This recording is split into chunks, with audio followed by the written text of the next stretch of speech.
Hello అండి. Welcome to our channel. నేను మీ సిరి. ఒక చిన్న మాట అండి. వీడియో స్కిప్ చేయకుండా చూడండి. మన ఛానల్ని దాదాపు 9K మెంబర్స్ వరకు చూస్తున్నారండి. సబ్స్క్రైబర్స్ ఎందుకు లేరో నాకు అర్థం కావడం లేదు. కొత్త వాళ్ళకంటే తెలియకపోవచ్చు, కానీ మీరు రెగ్యులర్గా ఫాలో అవుతున్నారు కదా. సబ్స్క్రైబ్ చేసుకుంటేనే కదా నాకు కూడా ప్రోత్సాహంగా అనిపిస్తుంది, సపోర్ట్ చేస్తున్నట్టుంటుంది. అసలు మీరు సబ్స్క్రైబ్ చేసుకోకుండా, ఒక లైక్ కామెంట్ ఏమీ చేయకుండా అలా చదువుకుంటూ వెళ్తే నాకు సపోర్ట్ ఎలా అవుతుందండి? మీరు కొంచెం సపోర్ట్ చేస్తుంటేనే కదా నేను ఇంకా ఇంట్రెస్టింగ్గా వీడియోస్ పెట్టగలను. ఒక స్టోరీ ఇవ్వాలి అనుకున్నాను నేనైతే, కానీ మీరు ఇంట్రెస్టింగ్గా అడుగుతూ ఉండటంతో మీకోసం టైం అడ్జస్ట్ చేసుకుని మరీ 2 వీడియోస్ పెడుతున్నారు. నా టైంకి అది చాలా కష్టంగా ఉంటుంది, బట్ మీరు అడుగుతున్నారు కాబట్టి టైం మిస్ అవ్వకుండా పెడుతున్నాను నేను. ఒక టైం అంటూ పెట్టుకొని దానికి బ్యాక్గ్రౌండ్ వర్క్ చాలా ఉంటుంది, కానీ మీ నుంచి నాకు ప్రోత్సాహం మాత్రం రావట్లేదండి. దాదాపు ఈ వీడియోస్ కోసం నేను 7 అవర్స్ వరకు టైం స్పెండ్ చేస్తాను. కనీసం 1000 లైక్స్ చూద్దామన్నా నాకైతే ఒక్కరోజు కూడా కనిపించలేదండి. మొదట్లో కాస్త సబ్స్క్రైబర్స్ అన్నా వచ్చేవాళ్ళు, కానీ ఇప్పుడైతే అస్సలే రావడం లేదు. చూడ్డానికి మాత్రం చాలామంది స్టోరీస్ చూస్తుంటారు. అసలు డ్యూరేషన్ కూడా చాలా బాగుంటుంది. స్కిప్ చేసేవాళ్ళు తక్కువ, మిగతా అందరూ స్కిప్ చేయకుండానే చూస్తారు. కానీ సబ్స్క్రైబర్స్ మాత్రం అసలు పెరగట్లేదు. ఊరికే చూస్తే ఏమొస్తుందండి? అలా సబ్స్క్రైబ్ చేసుకుంటేనే కదా నాకు కూడా ప్రోత్సాహంగా ఉంటుంది, నాకు కూడా ఇంట్రెస్ట్ వస్తుంది. చూడాలి ఈ వీడియో తర్వాత. ప్రస్తుతం ఈ మంత్ 5K అన్నా క్రాస్ అవుతామా మన ఫ్యామిలీ? నేనైతే వెయిట్ చేస్తుంటాను మీకోసం. ఇక కథలోకి వెళ్ళిపోదామండి. ప్రేమ మజిలీ పార్ట్ 69. స్వర నడుం మీద 2 చేతులతో సున్నితంగా నొక్కుతూ ముద్దు పెడుతుంటే ఆమె శరీరం జల్లుమంది. ఏవో కొత్త లోకాలలో విహరిస్తున్నట్టుగా అనిపించింది స్వరకి. షర్ట్లెస్గా ఉన్న అతని ఛాతీ తడుముతూ పూర్తిగా అతని మాయలో మునిగిపోయింది స్వర. అతని మీసం ఆమె మెడవంపులో గుచ్చుకోగానే ఉలిక్కిపడి అతన్ని నెట్టేసి గబుక్కున బెడ్ దిగేసింది. షాక్ అయిపోయి ఆమె వైపు చూశాడు అనిరుద్. యూ మోసం చేస్తావా నన్ను అని దిండు తీసుకుని అతని మీదకి విసిరింది స్వర కోపంగా. నేనేం చేశాను?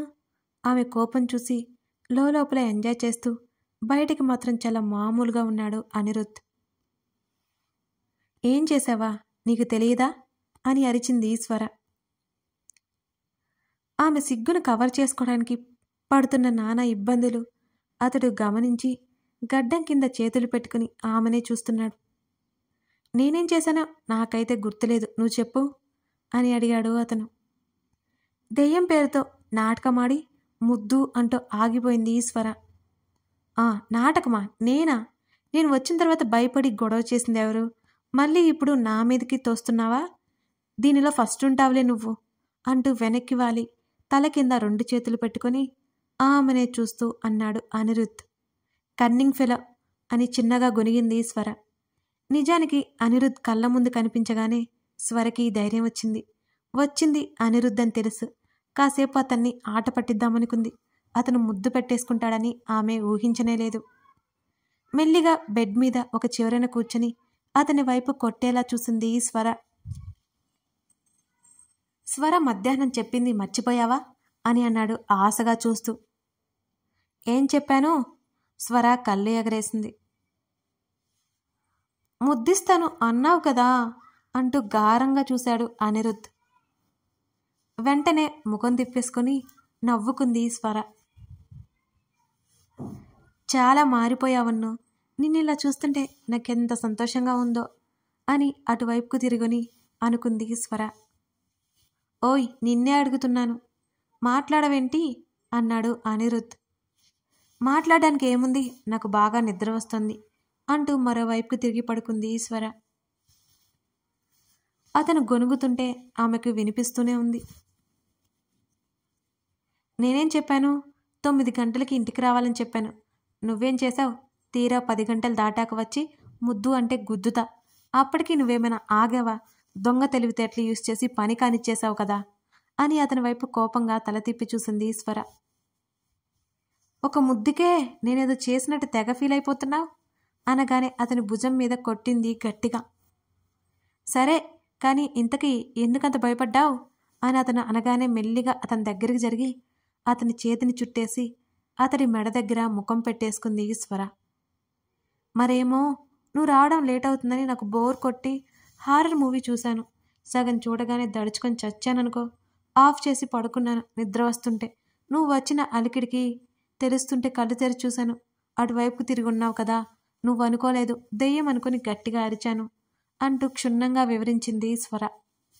ఆమె పరిమళాలు అతన్ని చుట్టేశాయి. అతను సంభాళించుకుంటూ కళ్ళు మూసుకున్నాడు అనిరుద్. అన్నూ ఆమె పిలిచింది. అన్నాడతను. నేను ఒకటి అడుగుతాను, కోప్పడకు అని అంది ఆమె. ఏంటది? నువ్వు నాతో ఏదైనా చెప్పాలి అనుకున్నావా ఎప్పుడైనా అని అడిగింది స్వర. కళ్ళు తెరిచి ఆమె వైపు చూశాడు. ఆమె కూడా తల ఎత్తి అతని వైపు చూసింది. ఏంటి, ఏం మాట్లాడవు అని అడిగింది స్వర. నీకెందుకు అలా అనిపించింది అని అడిగాడు అతను. మన పరిచయమైన కొత్తల్లో నువ్వు చాలా కోపంగా ఉండేవాడివి కదా అని అడిగింది స్వర.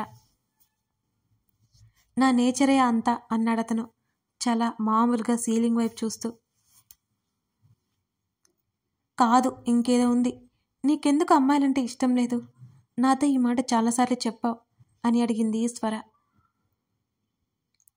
అతడు మాట్లాడలేదు. నీకు ఇష్టం లేకపోతే నేనేం అడగను, సరే గుడ్ నైట్ అని ఆమె కళ్ళు మూసుకుంది. నాకు 4 5 ఉంటాయి. అమ్మ కోసం బెడ్ అంతా తడిమాను. అతడు చెప్పడానికి నోరు విప్పాడు అనిపించి స్వర గబుక్కున కళ్ళు తెరిచి అతని వైపు చూసింది. అతడు లేచి కూర్చున్నాడు. స్వర గబుక్కున లేచి అతని వైపు చూసింది. ఉదయాన్నే అమ్మ కనిపించలేదు. తను వెళ్ళిన లెటర్ కనిపించింది అంటూ భారంగా ఊపిరి పీల్చుకున్నాడు అనిరుద్. అతని చేతిని పట్టుకుంది స్వర. డాడీ దిగులుగా ఉన్నారు. మమ్మీ ఎక్కడా అని నేను డాడీని అడిగాను.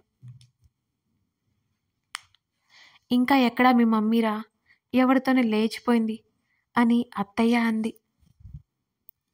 చిన్నతనం కదా, నాకు ఆ మాటలు అర్థం కాలేదు. డాడీ మమ్మీ ఎక్కడా అని డాడీ ఒళ్ళో కూర్చుంటూ అడిగాను.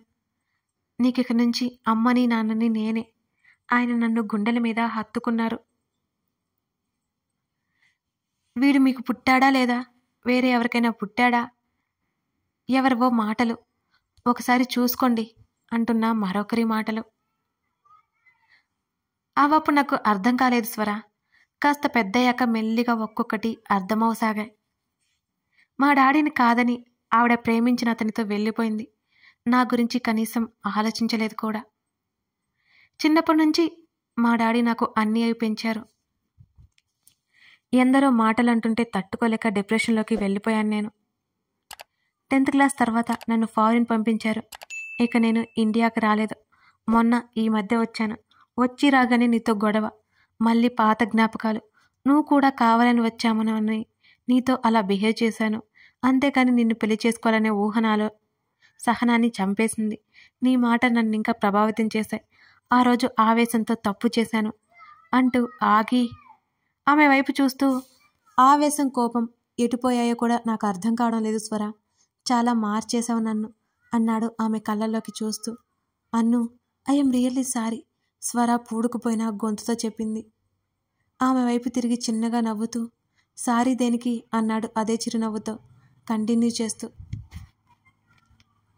నిన్ను చాలా మాటలన్నాను.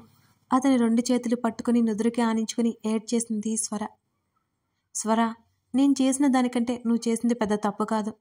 నువ్వు కాదన్నా సరే నేను చేసిన పొరపాటు చాలా పెద్దది. ఎంత ఆవేశం ఉంటే మాత్రం ఒక అమ్మాయి జీవితాన్ని నాశనం చేసిన వాడు దుర్మార్గుడే అవుతాడు. నేను కూడా అంతే. ఇక నువ్వు నాకు అవకాశం ఇచ్చావు. నువ్వు క్షమాపణ చెప్పాల్సిన అవసరం ఏమాత్రం లేదు. ఆమె రెక్క పట్టుకుని దగ్గరికి లాక్కుని హత్తుకుంటూ చెప్పాడు అనిరుద్. నువ్వు నా లైఫ్లోకి రాకపోతే చాలా బోరింగ్గా ఉండేదేమో. ఇంకెవరు వచ్చినా నేను సరిగ్గా ఉండేవాణ్ణి కాదు అంటూ ఆమె తల మీద ముద్దు పెట్టుకున్నాడు అనిరుద్ ఆర్తిగా. అతని మెడ చుట్టూ చేతులు వేసి అతని కంఠం దగ్గర ముఖం దాచుకుంది స్వర. అతని విషయంలో తను చేసిన పొరపాటు గుర్తొస్తుంటే స్వరకి విపరీతమైన బాధ కలుగుతోంది. నిజంగా అతను తనని ఎంత నమ్ముతున్నాడు. తను అతన్ని పిచ్చివాణ్ణి చేసింది. వెళ్ళిపోవాలనుకుంది. కానీ ఆల్రెడీ అతను పిచ్చివాడే. నేను నిన్ను బ్రతిమాలుకుంటున్నాను. ఎప్పటికీ నన్ను విడిచి వెళ్ళిపోవద్దు. ఇది ఒక్కటి చేయి చాలు నాకు అని ఆమెను గాఢంగా హత్తుకున్నాడు అనిరుద్. ప్రేమరాహిత్యపు జడిలో కొట్టుకుపోతున్నాడు తను. ఆ ఊబిలో కూరుకుపోకుండా అమృత హస్తంలా వచ్చిందామె. ఏవో సరికొత్త భావాలు పుట్టించింది తనలో. తన మీద పన్నీటి జల్లును కురిపించింది. ప్రేమ అనే దానికి రూపం ఉంటే తనెదురుగా ఉన్న ఆమెనేమో. అతని కౌగిలిని వీడలేదు స్వర. అలాగే వెనక్కి వాలాడు అనిరుద్. ఏయ్ స్వర, ఏడుస్తున్నావా? ఆమె కన్నీళ్లు నేరుగా అతని హృదయానికి తగిలుతుంటే అడిగాడు. నేనున్నాను నీకు అంది స్వర. తెలుసు అనిరుద్ నవ్వాడు. ఇంకా ఇంకా ఏడుస్తోందామె. అదెందుకో అర్థం కాలేదు అతనికి. స్వర, ఏంటిది? ఎందుకు ఏడుస్తున్నావు అని ఆమె తల మీద నిమురుతూ లాలనగా అడిగాడు. నువ్వంటే నాకు చాలా ఇష్టమన్ను అంది సన్నగా వెక్కుతూ. తెలుసు స్వర అంటూ ఆమె చెదిరిన జుట్టు సవరించాడు. నమ్ముతున్నావా నన్ను? నిన్ను కాకుండా ఇంకెవరిని నమ్మాలి ప్రశ్నించాడు. అన్ను. స్వర, ఏమైంది నీకు? ఆమెను దూరం జరుపుతుంటే వదల్లేదు ఆమె. కథ కొనసాగుతోంది. అనిరుద్ అలా అవడానికి కారణమేంటో మీకు తెలిసిందనే అనుకుంటున్నాను. స్వర అనిరుద్ జీవితాలు గాడిలో పడతాయి అంటారా? రాధాకృష్ణ గురించి అనిరుద్ ఎప్పుడు తెలుసుకుంటాడు? అనిరుద్ తల్లి ఎక్కడికి వెళ్ళిపోయి ఉంటుంది? స్వర ఏం చేయనుంది? ఇవన్నీ తెలుసుకోవాలి అంటే ఈ కథ పూర్తిగా చూడాల్సిందే. కథ నచ్చితే లైక్ చేసి సబ్స్క్రైబ్ చేసుకోండి. Thank you.